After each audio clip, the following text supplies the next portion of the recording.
ప్రయత్నం చేసుకుంటూ ముందుకెళ్తూనే ఉన్నారు. ఆయనకి మా యొక్క పిడింగో గ్రామం తరఫున, ఈ యొక్క పాఠశాల తరఫున ప్రత్యేకమైన ధన్యవాదాలు తెలియజేసుకుంటున్నాం. అలాగే ఇవాళ మెగా పేరెంట్స్ డే. అంటే ఈ యొక్క కార్యక్రమానికి తల్లిదండ్రులు అందరూ కూడా హాజరవ్వాల్సిన రోజు ఇది.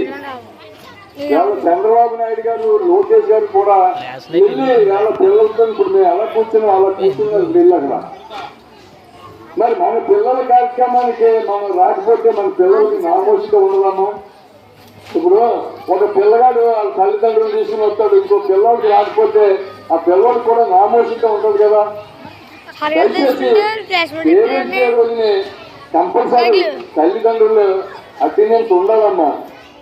మీరేమనుకున్నా కానీ మనకి ఇప్పుడే కాదు, ఎప్పుడు పేరెంట్స్ డే పెట్టినా తల్లిదండ్రులు ఇద్దరు కూడా రావాలి.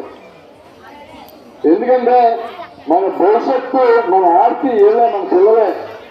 ఇప్పుడు ఇవన్నీ ఈ భూములు, పుట్టలు, మిద్దులు, నేళ్ళు ఏమీ మనే కాదు, వీళ్ళు మన క్రమశిక్షణ పెంచితే వీళ్ళ భవిష్యత్తులో మంచిగా చదువుకొని మంచి మంచి ఉద్యోగాలకు వెళ్తే వాళ్ళే మనం చూడాలి. మీరు ఇక్కడికి వచ్చి ఇప్పుడు మన పిల్లలు మీరు ఇంటి దగ్గర చూస్తారు, ఏది వీడి బిహేవియర్ ఎలా ఉందో చూసుకోవాలి. ఆ తర్వాత వీళ్ళు స్కూల్లో చెప్పిన హోంవర్క్ ఎలాగో వస్తున్నారు, వీళ్ళ సహవాసం ఫ్రెండ్స్తో వీళ్ళ సహవాసం ఎలా ఉంది, వీళ్ళు చదువులో ముందుకెళ్తున్నారా, వేరే లోపాలు ఉన్నాయా, పేరెంట్స్ ఏమైనా కాదు మీరు మధ్యలో కూడా వచ్చి ఉపాధ్యాయులకి దానికి సలహాలు తీసుకోవాలి. ఉపాధ్యాయుల వాళ్ళు ఏదైనా లోపాలు ఉంటే కూడా మనం వచ్చి అడగాలి. ఆ రకంగా ఈ పిల్లల తల్లిదండ్రులు బాధ్యత తీసుకోవాలి. ఇవాళ ప్రభుత్వం మన పిల్లల గురించి, ఈ పాఠశాల గురించి వేల కోట్ల రూపాయలు వెచ్చించి మనకి ఈ యొక్క పాఠశాలను అభివృద్ధి చేయాలనే ఆలోచనతో కూడా మన ప్రభుత్వం ఉంది. మనం చూస్తున్నాం, మన పిల్లలందరికీ ఈ స్కూల్లో ఉచితంగా విద్య చెప్పడమే కాకుండా వీళ్ళకి బట్టలు, వీళ్ళ బెల్టు, వీళ్ళ చెప్పులు, వీళ్ళ పుస్తకాలు, వీళ్ళ బ్యాగులు అన్నీ ఇస్తుంది. అది కాకుండా మొన్నే మళ్ళీ మీకు తల్లికి అందరి పిల్లలకి కూడా 15,000 రూపాయలు వేసింది.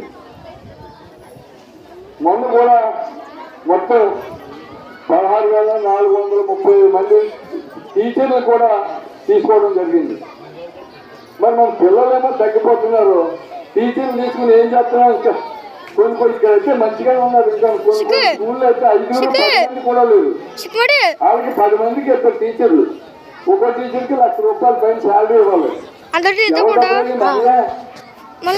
చంద్రబాబు డబ్బులు కాదు, లేదా ఇంకొక డబ్బులు కాదు, మనం కట్టిన మనం కొనుక్కున్న సరుకుల్లో మనం కట్టిన ట్యాక్స్ రూపంలో వచ్చిన డబ్బులు అన్నిటికీ ఖర్చు పెట్టాలి. పాఠశాల అభివృద్ధులకైనా మన పిల్లలకి మీరు అమ్మఒడి వేసినా లేకపోతే పుస్తకాలు ఇచ్చినా ఏది చేసినా మన డబ్బులతోనే మనం చేస్తుంది ప్రభుత్వం. మరి మనకి కూడా కొంత బాధ్యత ఉండాలి కదా. మీతో పాటు మేము కూడా రేపు మరలా మార్చి నెల తర్వాత ప్రతి ఇంటికి వెళ్ళి ఇంకా మనకి పాఠశాలలో ఎక్కువ పిల్లల్ని మనం జాయిన్ అయ్యేలా చూడాలి. ఎందుకంటే ఇక్కడ ఉన్న ఉపాధ్యాయులు వీళ్ళు స్పెషల్ గ్రేడ్ టీచర్లు వీళ్ళందరూ బిఈడి చేయడమే కాదు, ఎంఏ బిఈడి చేయడమే కాదు, వీళ్ళందరూ తరబీదు తీసుకుని ఇక్కడికి వచ్చిన ఉపాధ్యాయులు. మన పిల్లలేమో తీసుకెళ్లి అక్కడ కాన్వెంట్ లో టీచర్లు ఎవరో 10th క్లాస్ వాళ్ళు, ఆ 10th క్లాస్ టీచర్ దగ్గర నుంచి మన పిల్లల్ని పంపి ఇక్కడ ఏమో ఈ గ్రేడెడ్ టీచర్ దగ్గర నుంచి పెట్టకుండా మనం వాళ్ళ దగ్గరికి పంపిస్తే మన పిల్లలు ఎలా తయారవుతారు.